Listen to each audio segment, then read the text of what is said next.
Hello everyone, आज हम जानने वाले हैं कि ट्रांसफार्मर क्या होता है, किस सिद्धांत पर वर्क करता है और इस ट्रांसफार्मर में कौन-कौन सी हानियाँ हमें देखने को मिलती हैं।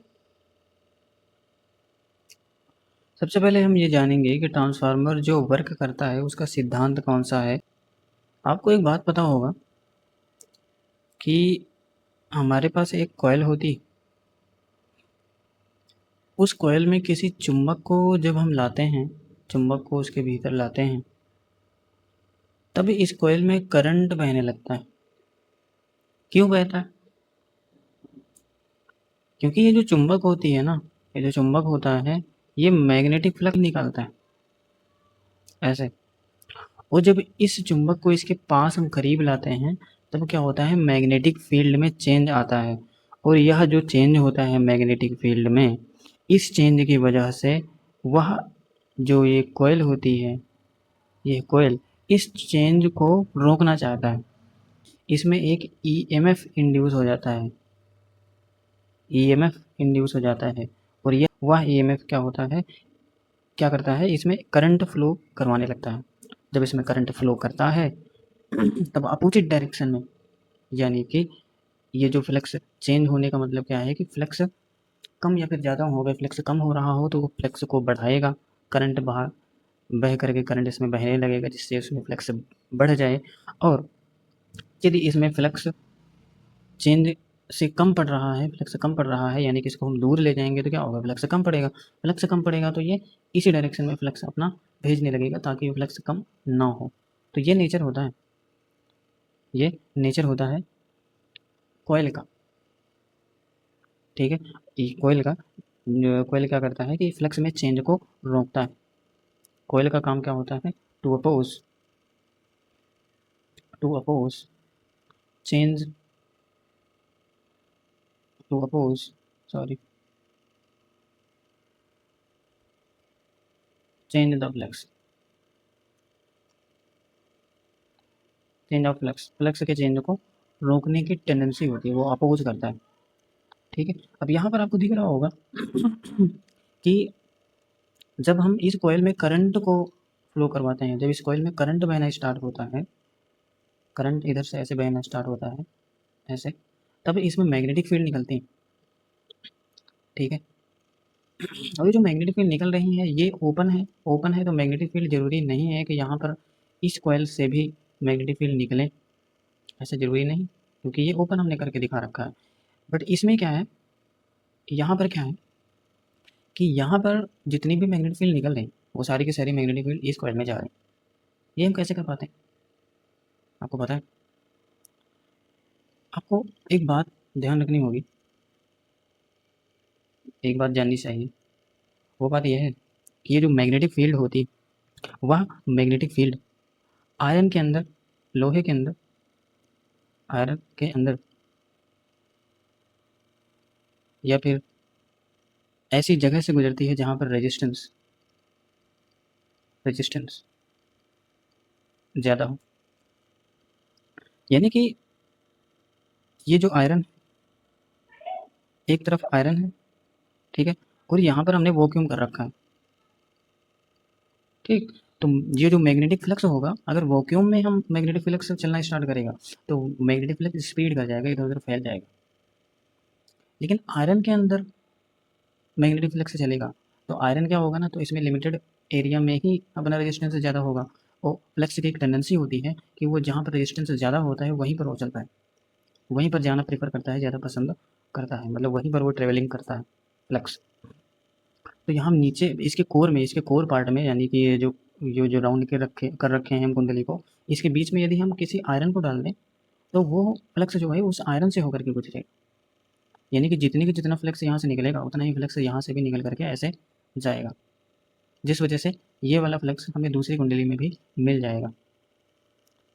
ठीक है, तो इस कारण से हम क्या करते हैं कि ट्रांसफार्मर में जो प्लेट्स नहीं लगे होती, आपने देखा होगा, वो प्लेट्स इसीलिए लगाए जाते हैं ताकि इन प्लेट्स के बीच में, क्योंकि प्लेट्स आयरन के होते हैं, तो इन प्लेट्स के बीच में से अपना करंट गुजर पाए। ठीक, और एक बात ध्यान रखिएगा,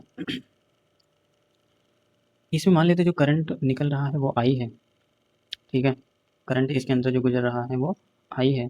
तब इसमें जो ईएमएफ इंड्यूस हुआ, इस कॉइल के अंदर हमने करंट को भेजा। करंट कौन सा हुआ? ये एसी करंट हुआ। हम इसमें कौन सी करंट भेजते हैं? एसी करंट भेजते हैं।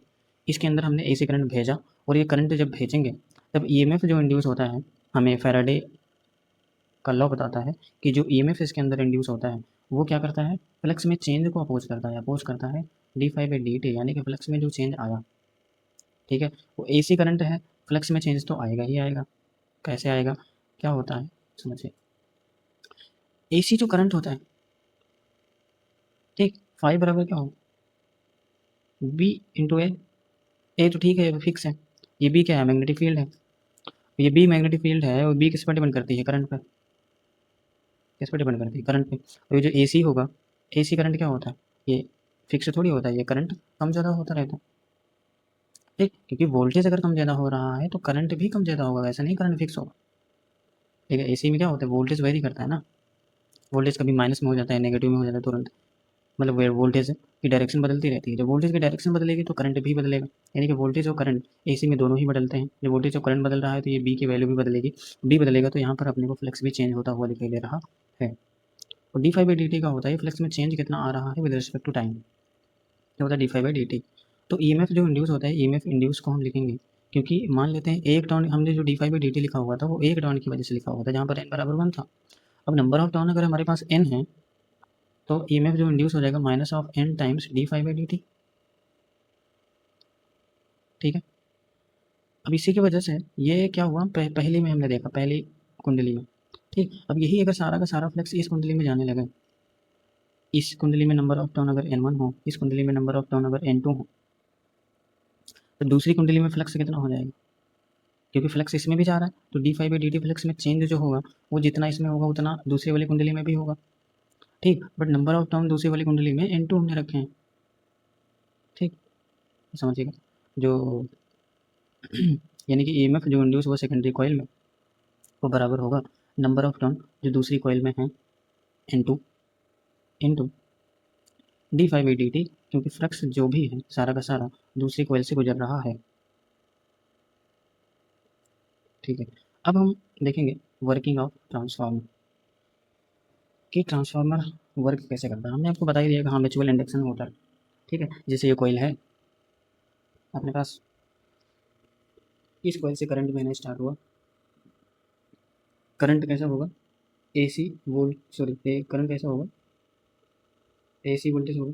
एसी में क्या होता है, जो वोल्टेज होता है वो वेरी करेगा, वोल्टेज वेरी करेगा तो इसमें फ्लक्स भी, इसमें जो फ्लक्स निकलेगा, फ्लक्स भी ये वेरी करेगा, ठीक। फ्लक्स वेरी करेगा और ये जो फ्लक्स है ये दूसरी कुंडली से भी गुजरेगा, ठीक है। तो यही चीज़ जो हमने आपको प्रीवियस लास्ट अभी बताया था वही इसमें भी अप्लाई होगा। तो क्या हुआ, इसे हमने माना कि ये प्राइमरी कॉइल है और number of turn primary coil में एन पी मान लेते हैं, number of turn in secondary coil में एन एस मान लेते हैं, ठीक। तो ईएमएफ इन प्राइमरी कॉइल कितना हो जाएगा? ईएमएफ इन प्राइमरी कॉइल कितना हो जाएगा? एन टाइम्स इसका मैग्नीट्यूड हम लिख रहे हैं N P into D phi by D T, ठीक, D T. EMF in secondary coil में N S into D phi by D T, ठीक। ये दो इक्वेशन अपने पास आ गए, इन दोनों इक्वेशन को डिवाइड करेंगे तो क्या मिलेगा नीचे अपने को? जो दो इक्वेशन थे हमने दोनों को डिवाइड किया तो हमें ये मिला। ये जो ई लिखा था हमने, ईएमएफ लिखा था, वो वोल्टेज ही है, यानी कि ईएमएफ क्या है? ईएमएफ मतलब होता है वोल्टेज, उसके बीच वोल्टेज क्या है?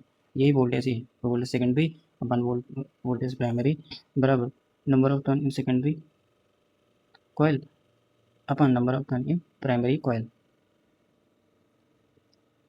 ठीक है। तो ये हुआ अपना फार्मूला,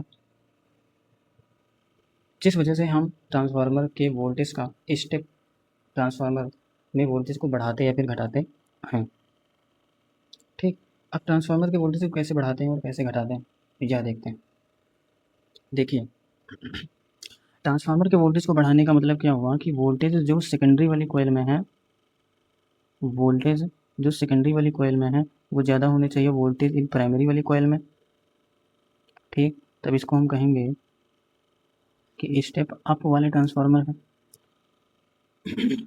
और यदि वोल्टेज इन प्राइमरी कॉइल ज़्यादा हो जाए वोल्टेज इन सेकेंडरी कॉइल, यानी कि प्राइमरी कॉइल में तो हम वोल्टेज दे ही रहे हैं, सेकेंडरी कॉइल में यानी कि हमें वोल्टेज आउटपुट वोल्टेज कम मिले, तब ये जो ट्रांसफार्मर होगा ये स्टेप डाउन वाला ट्रांसफार्मर होगा, ठीक है।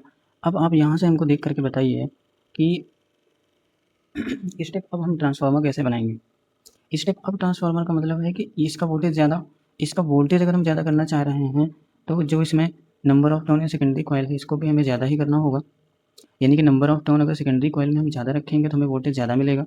तो स्टेप अप ट्रांसफार्मर में number of turns in secondary coil ज़्यादा होगा number of turn in primary coil. Step down transformer में number of turn in secondary, ठीक है, कम होगा number of turn in primary, ठीक है। और यदि इस ट्रांसफार्मर को हम आइडियल माने, आइडियल यानी कि जो हमने पावर दिया, पावर इनपुट, वही पावर हमें मिलेगा पावर आउटपुट, ठीक है। यदि पावर इनपुट पावर आउटपुट के बराबर होगा तब क्या होगा, पावर की फार्मूला हमें पता है कि पावर होता है V इंटू आई, ठीक। तो V1 इंटू I1 हो जाएगा V2 into I2।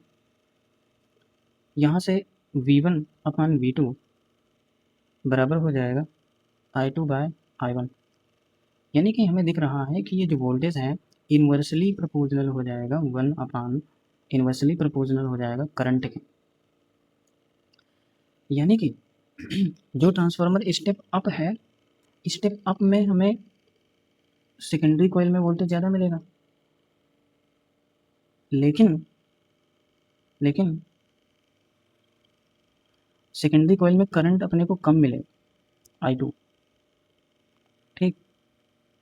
Primary coil में वोल्टेज ज़्यादा रखना पड़ेगा, लेकिन प्राइमरी कॉइल में करंट ज़्यादा मिलेगा, यानी कि अगर मैं इसमें करंट को भी ऐड करूं, वोल्टेज तो ऐड हो चुका है, ये इक्वल हो जाएगा current in primary upon current in secondary coil, ठीक। कभी कभी फार्मूले में क्या करता है कि वोल्टेज दे देता है और करंट पूछ लेता है, तब वहाँ पर ये फार्मूला यूज़ हो जाएगा।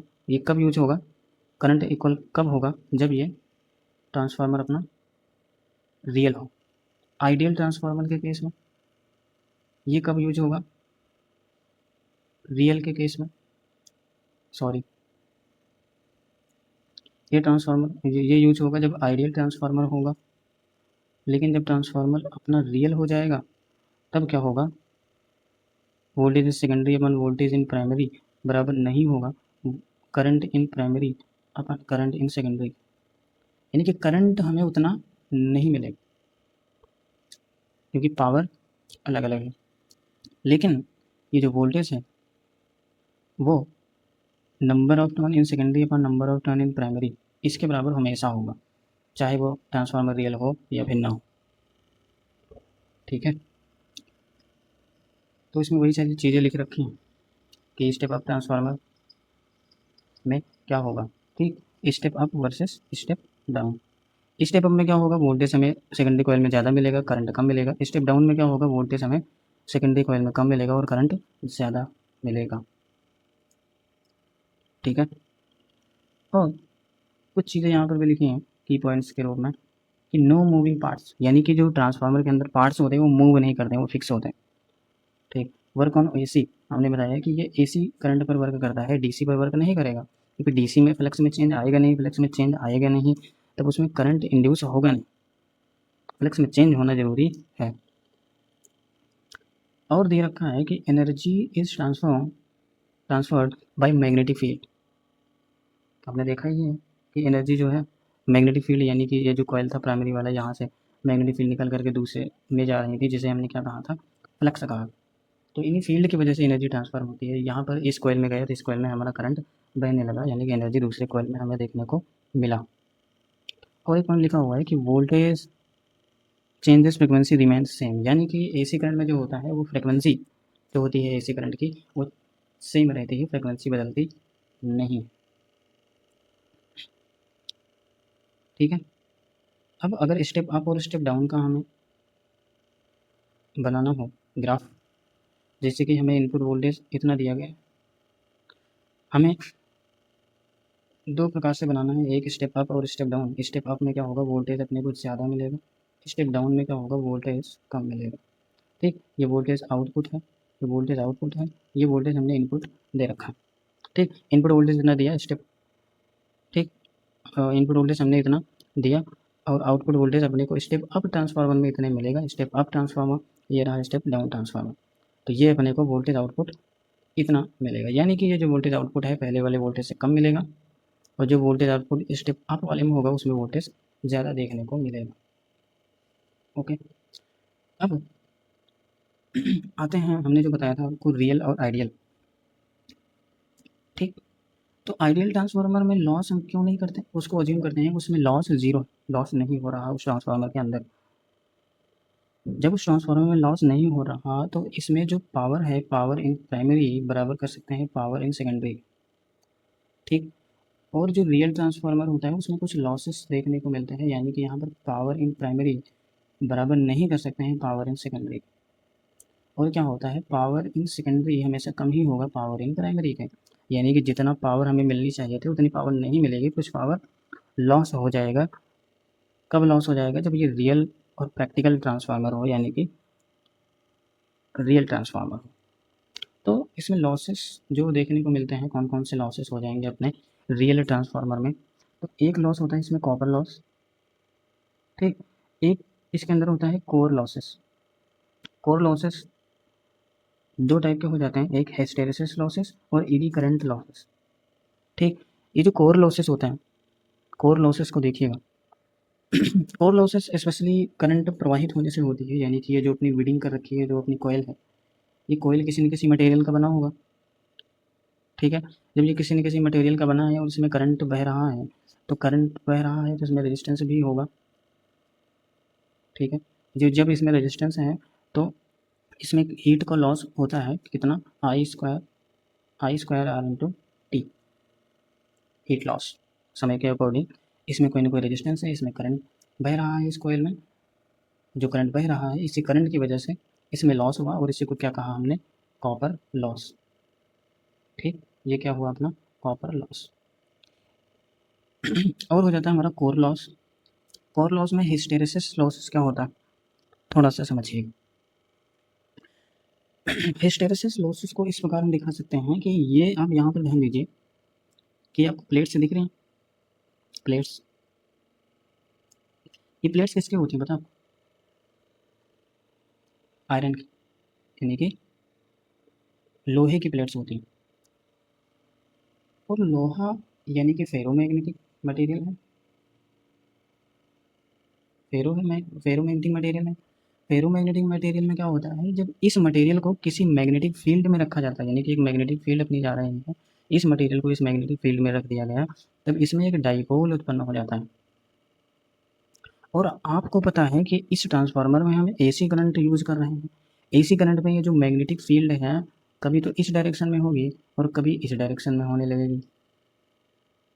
तब जो इस आयरन के मटेरियल के अंदर जो डाइपोल उत्पन्न हुए हैं, जो पोलैरिटी इसके अंदर आई है, वह पोलैरिटी भी चेंज करेगी, यानी कि मॉलिक्यूल इधर उधर जाएंगे। पोलैरिटी चेंज करने का मतलब है कि क्या होता है ना कि इसके अंदर छोटे छोटे मॉलिक्यूल्स होंगे, मॉलिक्यूल्स के अंदर भी पॉजिटिव और नेगेटिव चार्जेस पाए जाएंगे।